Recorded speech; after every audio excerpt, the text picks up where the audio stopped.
Power remains offline for 1.2 million Puerto Ricans after Hurricane Fiona. And this comes as the island marks 5 years since Hurricane Maria caused so much devastation. As a reminder, over 80% of the entire energy grid was damaged in that storm, and it took 11 months to mostly restore power to the island. I want to explain why there's a problem. The current power grid is so vulnerable to storms because of fatal design flaws. Many power stations are located on the south side of the island, which are frequently at risk of being knocked offline by destructive hurricanes or earthquakes. The energy comes from these power stations along a network of 32,000 high and low voltage lines that move the power north, where 70% of the people who live in Puerto Rico actually are. But if even one of those poles is damaged, it can knock out power to large parts of the island. And even before Maria, the energy grid faced systemic issues due to a lack of maintenance. Puerto Ricans suffered severe outages at rates 4 to 5 times higher than average U.S. utility customers. And after Maria, the U.S. government invested $13 billion to repair and rebuild the system. But things haven't improved despite a new company now managing. Early Tuesday, a massive power outage hit nearly all of the U.S. territory, roughly 80% without power as they prepare to celebrate New Year's Eve. They don't have no light and they're kind of depressed because it's New Year's Eve. Luma Energy, the private company that oversees electricity transmission on the island, issued a statement saying in part, quote, while the cause of the outage is under investigation, preliminary findings point to a failure in an underground line. Census data shows more than 1 million Puerto Ricans are living in the state of New York, with the vast majority of them living in New York City. Many of those who still own property on the island tell us losing power is an ongoing issue. Night light out. Lights on. Lights on. Lights on, lights on, lights on, lights on, lights on.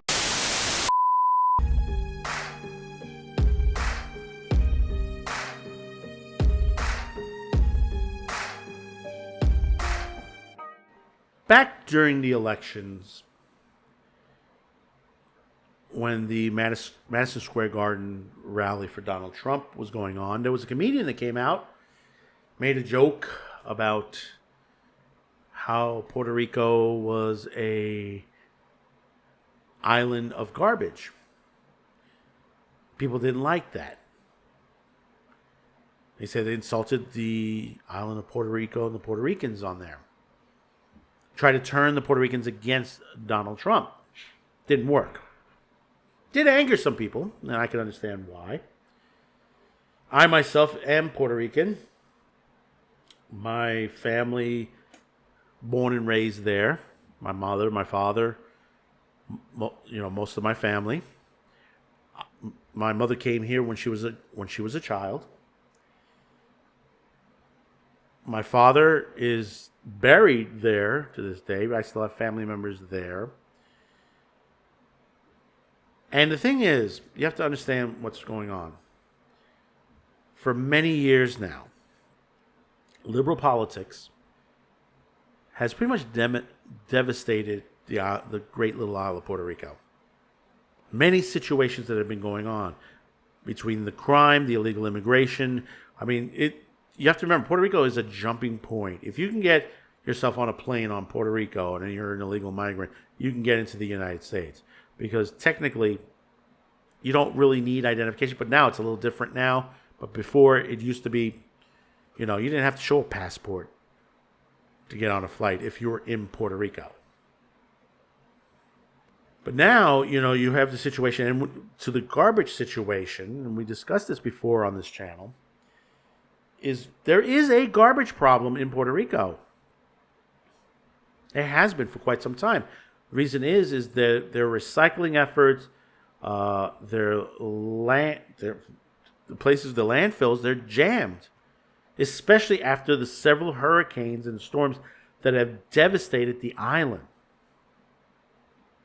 Yeah, that's right. There have been multiple storms that have done massive damage to the island and to many homes. The other half of this, and this is the story today, and you clicked on this story, we recorded this on New Year's Eve. So once again, Happy New Year. Things should be changed and should be back up and running. But there is a problem with the electric infrastructure in Puerto Rico. On December 31st, a blackout has hit the island, leaving about 1.3, 1.4, around there. We'll read it off the article. In the dark, people in the dark. And to this point, when this video airs, hopefully the power is back on. They said it's about 2 days that it'll take to restore the entire island. Now, some people have generators, some people don't. And remember, this is a Caribbean island, so the temperatures are pretty warm to the situation. At the time of this recording, the current temperature in Puerto Rico right now, in San Juan to be exact, is 82 degrees. Pretty warm on there. Nice and warm. If you love the vacation there, the beaches are still beautiful. The water is beautiful there. You know, there's still some places very nice, but there are some places you don't want to go to. And there have been people, Puerto Ricans, that have said this on YouTube. They've said this on TikTok, that there are issues there that you need to be careful of. Now that there's no power, we have a big issue. And this infrastructure problem has been a long time. Puerto Rico needs a new electric infrastructure. No, not wind turbine, not solar power. We need an actual full infrastructure, whether it's a small reactor or a coal-driven situation. I mean, the plants that have been running these things are heavily damaged since the storms, and they're well over 50 years old. But we'll read this from the New York Post. Nearly all of Puerto Rico loses power on New Year's Eve, leaving 1.3 residents in the dark. A blackout hit nearly all of Puerto Rico early Tuesday. This is before Jan 1, as the U.S. territory prepares to celebrate New Year's Eve, leaving more than 1.3 million clients in the dark.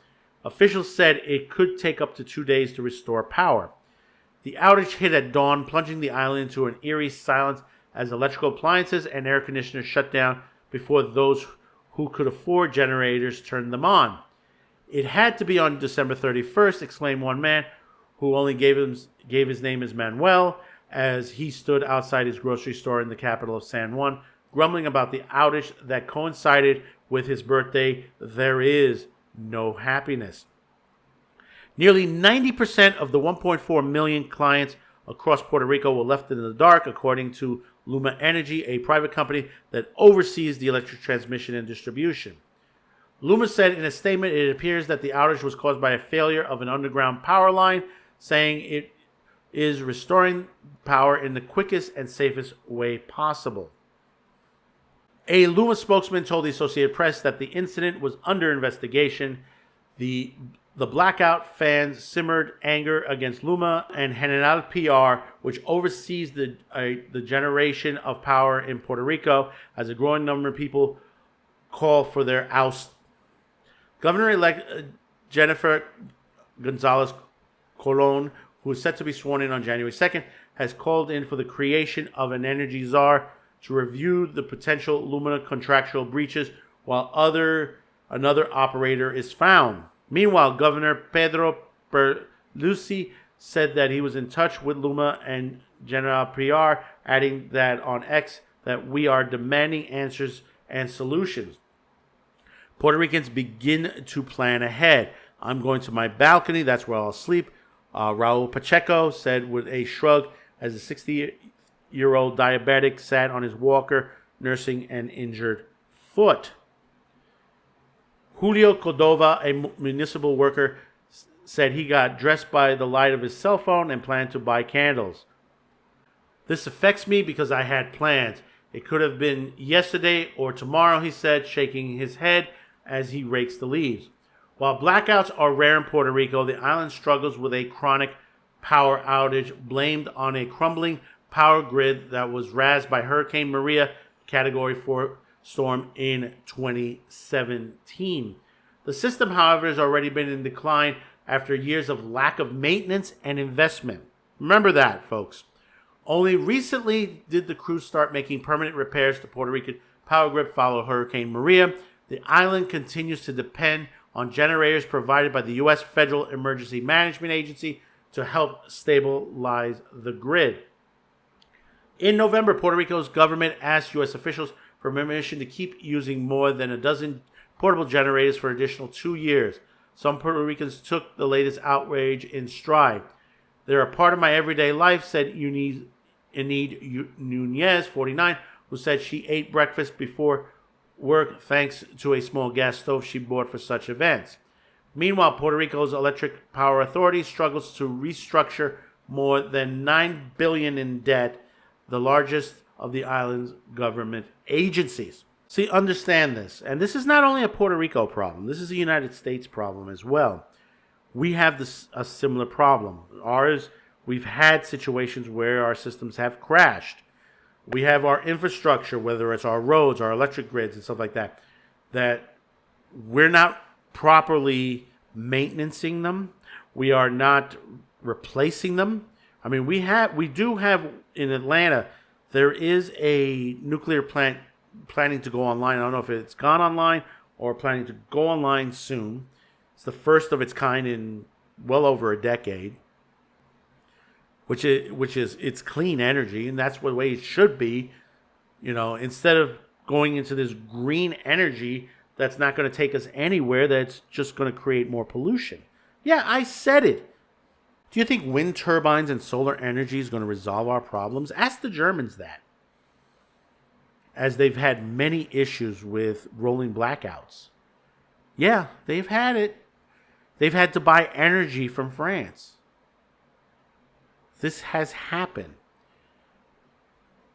And the thing about it is, you know, green energy has been a detriment to the environment. We've seen situations with whales. We've seen with wildlife on land to the situation, because you have to create large amounts of sections that you have to build these things on. Quoting, if you haven't seen the show Landman, and I love, you know, that line in there of the explanation of what it takes to put up a wind turbine, which that's true. You still need gas to build these things. And the thing about it is, what happens? Especially with solar, what happens when those panels wear out? Where do they go? They don't get restored. They get thrown in the garbage. Just like the batteries situation, they might be able to restore some of them. And you already see what happens when you mess around with batteries for vehicles, whether it's bikes or cars. You set things on fire. And not even to the point of how we get those resources, of the slave labor, to the point even in the battery that's in your phone, the elements that are used, the material that's used to create those batteries, child labor. You know, we've been struggling with our infrastructure for quite some time. I mean, we hope now in this second term with Donald Trump that he's able to repair this, put us back on track. Stop sending money to countries that we should not be fighting their wars. That we need to fix our infrastructure. Start fixing our roads, our bridges, our electric grids.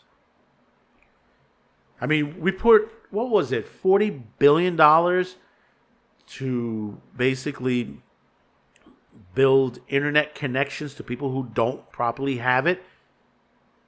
Here we are, that it was approved in 2021, and it's 2025 by the time, and not one shovel, not one wire, no work has been done to remedy the situation.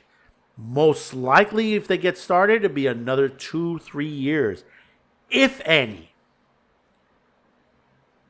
And if that money continues to stay there, because you know, when it comes to government money, it tends to disappear into other things. Because what is it? We got to pass it before you read it. If you remember that situation. And this is the same thing that they're trying to push now. You know, right before the changeover to a new president. They're trying to push all these bills out before Donald Trump takes office so they can line their pockets with money. This is why we need term limits on our politicians. This is exactly why.